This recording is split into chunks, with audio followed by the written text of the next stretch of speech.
किसी गांव में एक गरीब इंसान रहता था। दुनिया और दौलत के कारण तो बेहद गरीब था, पर दिल का अमीर था और ईमानदारी में तो उसके जैसा कोई विरला ही होगा। एक बार की बात है कि उस व्यक्ति को पैसों की जरूरत आन पड़ी, इसलिए सोच विचार करके शहर के एक साहूकार के पास गया और 3 महीनों के वायदे पर 100 रुपए उधार लेकर आया और अपना काम निपटाया। दिन आराम से बीतते गए। ऐसे में वायदा पूरा होने के 2-3 महीने ऊपर हो गए। अब साहूकार के मन में शंका हुई तो आने जाने वाले राहगीरों आदि से पूछताछ करने लगा। आखिर एक दिन उसी गरीब कर्जदार का पड़ोसी मिल गया, जिससे पता चला कि वह गरीब आदमी उसी दिन सुबह को मर गया है और दूसरे दिन सवेरे उसका जनाजा उठेगा। लेनदार जो पहले से ही परेशान बैठा था, यह बात सुनकर और भी सन्नाटे में आ गया। आखिरकार उसने विचार किया कि क्यों न सुबह को सवेरे ही लाश उठने के पहले ही गांव पहुंचकर उसके वारिसों से कर्ज चुका लूं। यह विचार कर घर लौटकर आया। जैसे तैसे रात गुजारी। सुबह को तेज घोड़े पर सवार होकर जल्दी ही उस गांव जा पहुंचा। रास्ते में उसने सोचा कि अगर मरने वाले के रिश्तेदारों ने 100 रुपए नहीं दिए तो उनसे लाश छीनकर 100 जूते मारकर लौटूंगा। गांव पहुंचकर देखा कि बराबर उसी आदमी की लाश तो रखी है और कंधा देने वाले चारों तरफ बैठे हैं। पास जाकर उसने मरने वाले के वारिसों से अपनी रकम की मांग की। इस पर उन्होंने कहा, मियां, वह पहले से ही गरीब था, उसके पास तो खाने तक के लिए कौड़ी भी नहीं थी। यह कफन दफन का काम भी गांव वालों ने मिलकर किया है। इस हालत में तुम्हें पैसे कहां से मिल सकते हैं? साहूकार यह जवाब सुनकर और जिद करके कहने लगा, मुझे मेरे पैसे कुछ भी करके पूरे कर दो, नहीं तो ये मेरी मर्दाना जबान है कि लाश को सी जूते मारकर ही लौटूंगा। मृतक का तो कोई भी तिनके की मार तक नहीं सहता। तो यह बात सुनकर गांव वाले उसको मिन्नतें करने लगे। कई तरह के उद्यम किए, पर साहूकार रस से मस नहीं हुआ। अपनी जिद पर अड़ा रहा। अभी यह खींचतान चल ही रही थी कि वहां से घोड़े पर एक सौदागर गुजरा। लोगों की भीड़ और शोर शराबा सुनकर पास आकर पूछने लगा। गांव वालों ने सारी बात कह सुनाई। सौदागर कोई नेक इंसान था। ये बात सुनकर सौदागर ने साहूकार को खूब समझाया, पर उसने एक न सुनी। इस पर उसने अपनी जेब से 100 रुपए निकालकर साहूकार को दे दिए और घर चला आया। दिन का 1/4 भाग बीतने पर नियम के अनुसार व्यापार के विचारते उसी घोड़े को तैयार करके चल पड़ा। रास्ते में रुकने के लिए एक जगह थी। वह जब उस ठिकाने से थोड़ा और आगे बढ़ा तो पीछे से किसी दूसरे घोड़े की टाप टाप की आवाज कानों में सुनाई दी। हिम्मत करके गर्दन घुमाकर पीछे देखा तो एक दूसरा घुड़सवार घोड़े को हवा की तरह उड़ाता चला आ रहा था। यह देखकर वह थोड़ा ठहर गया। दूसरे सवार ने पास आकर बड़े प्रेम से अभिवादन किया, जिसका जवाब इसने भी उसी तरह स्नेहपूर्वक दिया। एक दूसरे से हालचाल पूछने पर सौदागर ने कहा, मैं सौदागर हूं, व्यापार के सिलसिले में दूर देश की यात्रा पर निकला हूं, बाकी सब ठीक है। तब दूसरे सवार ने कहा, सब ठीक ही चाहिए, अब एक कृपा करो, मुझे भी अपने साथ व्यापार पर ले चलो। सौदागर ने कहा, यार, मुझे मंजूर है, 1 और 1 11, कठिनाई में एक दूसरे के काम आएंगे। यह सुनकर घुड़सवार खुश हो गया और कहा, अब एक ही शर्त है, अच्छा हो कि अभी शुरुआत में ही फैसला कर लें ताकि बाद में उसका पालन करना सरल हो। शर्त यह है कि नफरे या नुकसान का बंटवारा ठीक आधा आधा होगा। सौदागर ने आंखों पर हाथ रखकर वह शर्त मान ली और फिर दोनों आगे चल पड़े। चलते चलते विश्वास पूर्वक प्रार्थनाएं करते हुए रेगिस्तानों, जंगलों को पार करके देश छोड़कर परदेश जा पहुंचे। एक अच्छा सा नगर देखकर घोड़ों से उतरकर जानकारी लेने के लिए शहर में प्रवेश किया। घूमते घूमते एक चौक में लोगों की भीड़ देखकर रुक गए। देखते क्या है कि वहां एक तख्ती टंगी है, जिस पर लिखा है, जो व्यक्ति बादशाह की बेटी से शादी करेगा उसे साथ में आधा राज्य भी दहेज में मिलेगा। आगे यह भी लिखा था कि जो भी राजकुमारी से शादी करता है वह उसी रात को मर जाता है।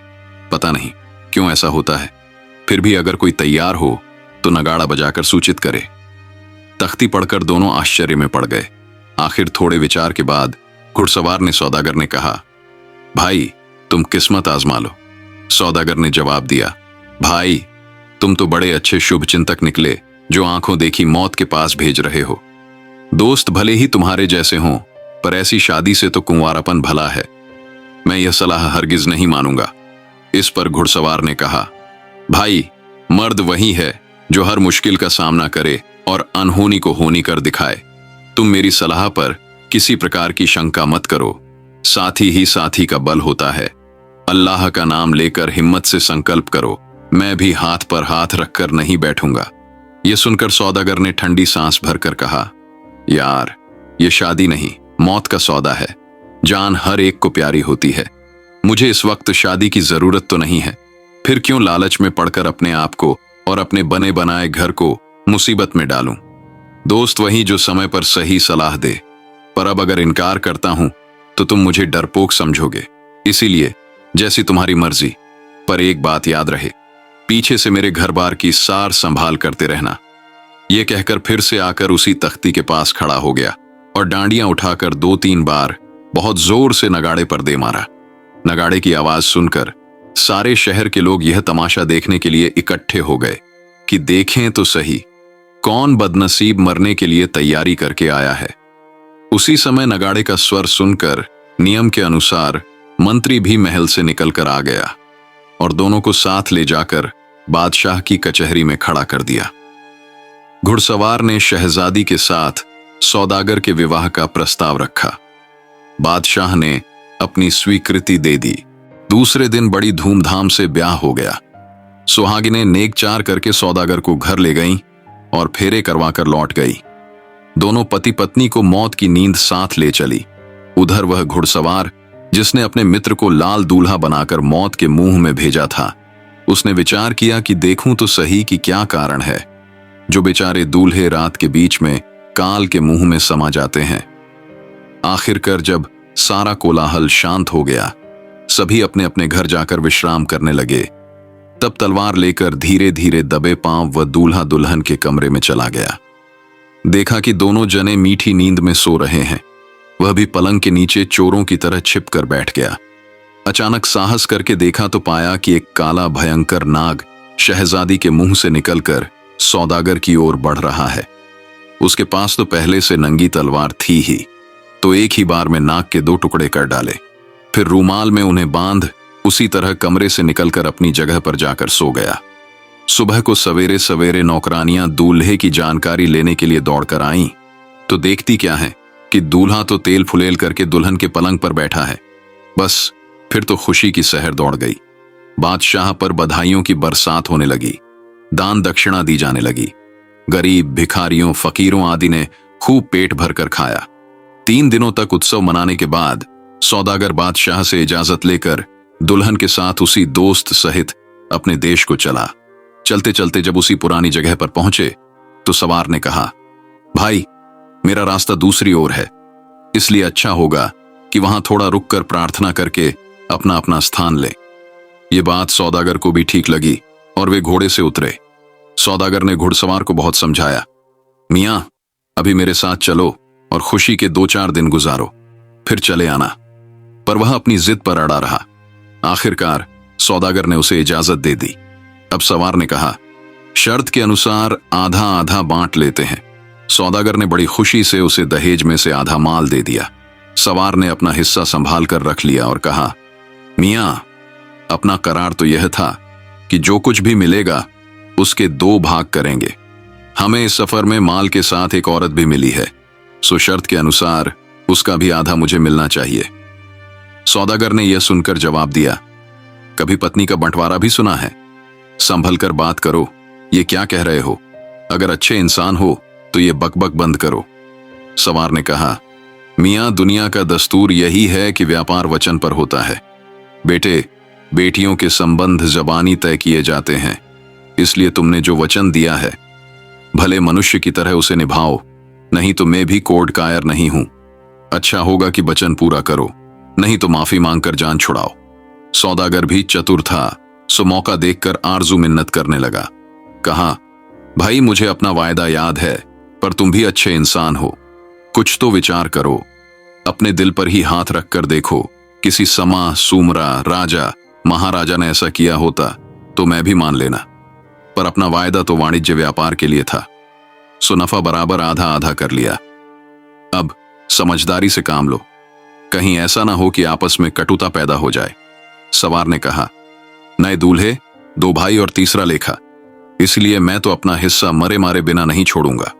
अब सवार अपनी टेक पर तो सौदागर अपनी बात पर आसपास और कोई था भी नहीं जो दोनों के बीच कोई समझीता या विवाद का फैसला करवा देता।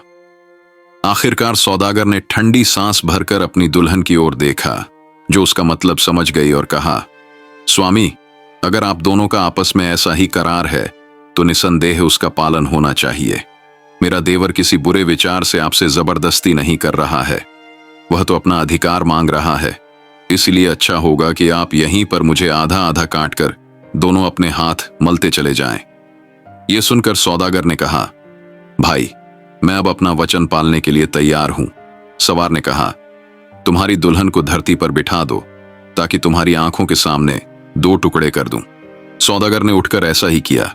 तब वह सवार भी नंगी तलवार लेकर तैयार होकर शहजादी के पास आया। वह बेचारी तो यूं ही कमजोर थी, सो नंगी तलवार और सवार की शक्ल देखकर ही डर गई। सवार ने अभी हाथ ऊपर करके तलवार लहराई ही थी कि शहजादी की डर के मारे चीख निकल गई और उसी चीख के साथ काले नाग का बच्चा उसके मुंह से निकलकर दूर जा गिरा। सौदागर यह हाल देखकर चकित रह गया। सवार ने कहा, यार, मेरा वार तो खाली गया, अब दूसरे वार की इजाजत दो।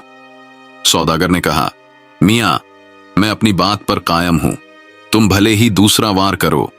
तुम्हें अपनी जिद पूरी करनी है तो मैंने भी अपनी बीबी की मौत को बर्दाश्त कर लिया है, तुम्हें जो ठीक लगे वही करो।